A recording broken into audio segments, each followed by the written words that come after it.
again, everybody. It's Todd Stewart, the Horror Nerd, here at New Jersey HorrorCon and Film Festival in Edison, New Jersey. It's the first day of the convention. I am having a blast. As I'm fond of saying, I'm just a fan at heart who gets to do some really cool stuff.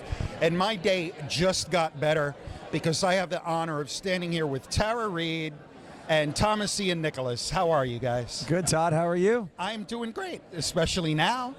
So are you having fun so far at the convention? Oh yeah, we always have a good time here, and Tara and I get to hang out at conventions, and it's always a fun weekend to meet fans that love the work that we do. So it's always an honor to have that moment with them. Awesome. Does it? So now I look at your body of work, and some of these movies are a couple of decades old. Does it still surprise you? Did you just call me old, Todd? I'm older than you, trust me. I took it as old. Yeah, I heard old. Fair enough.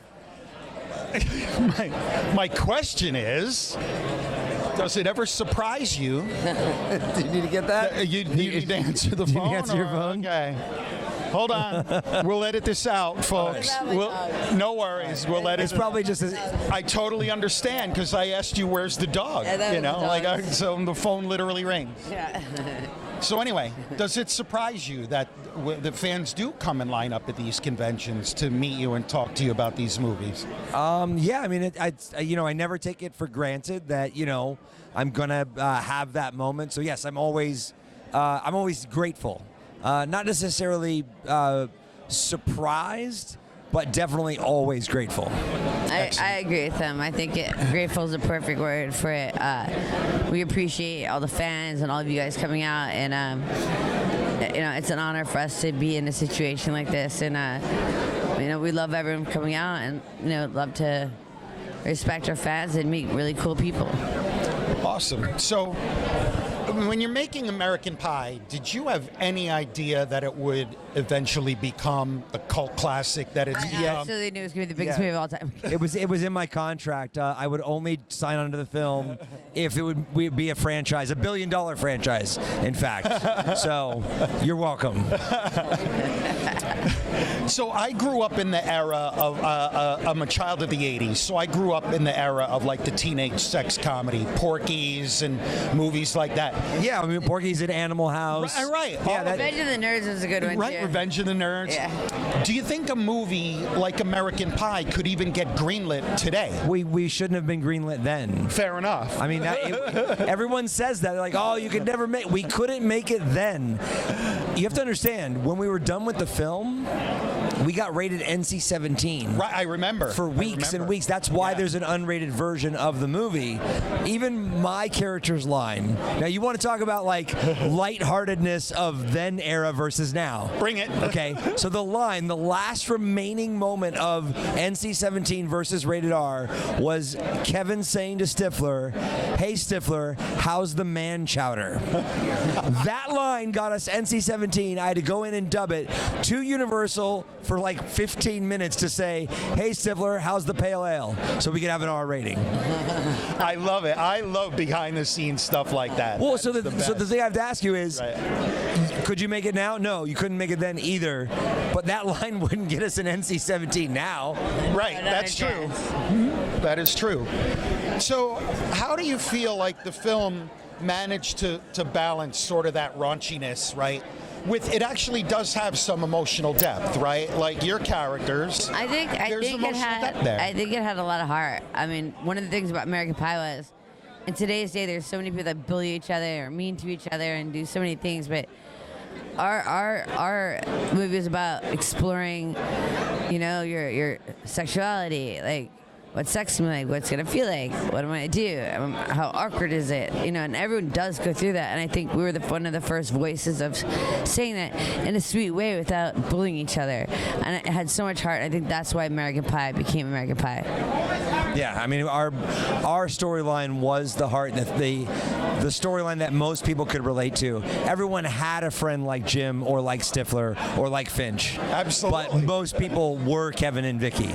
So we're sort of the relatable ones that give the film that heart. At least in the first one. Yeah, I agree. Do you have a favorite memory or anecdote from set that you'd like to share with us? From which one? Well, I mean, you want me to just pick a random one? A random moment from 4 films that span the course of 13 years? Sure, no problem, Todd. Oh wait, I can't remember. I'm old. Remember?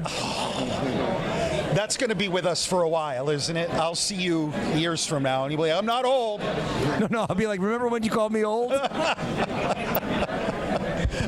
But then I won't remember, because remember, I'm old. Oh my God. Amanda's playing a show last night, 6 hours from here. I did. I played in Marion, Pennsylvania, drove an hour and a half to Pittsburgh, slept in my car for 40 minutes, caught a 6 a.m. flight, and here I am, Old Man Jones at the convention. All right, so I noticed you didn't actually answer the question. Did you forget it already? Because you're I'm old, sorry. Yes, I did. I'm old. I forgot. There was a question? The question was, do you have a favorite memory or story? Probably my favorite moment comes from pre-production. And it was when Tara and I were doing the rehearsals, and I at the time I was driving a Ford Ranger long bed. I had like one of those shells over it, so there's only room for like 2, maybe 3 people. It was a stick shift, so really 2 people in the front row, or in the front seat. And so Paul and Chris Weitz, Tara and myself all decided to go get sushi. So was it you and Chris that rode in the back, and I rode up front with Paul?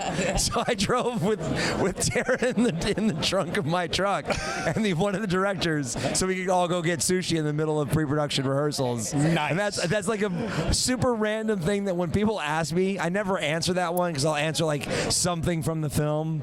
But you know what? I'm old and I don't care anymore, so I'm just gonna answer what I want. You know what else is old? That joke. You just feel bad because you're the butt of the joke. I feel awful now, right? So this is going to be with us for a long, long time. It's fun, though. These are the kind of interviews that I like. Like, let's just have a good time. For sure, for sure. Tara, any final words for the fans out there? What are you up to these days? What do you got going on? I have a few movies coming out. I have one that's especially important to me. It's called Dr. Quarantine.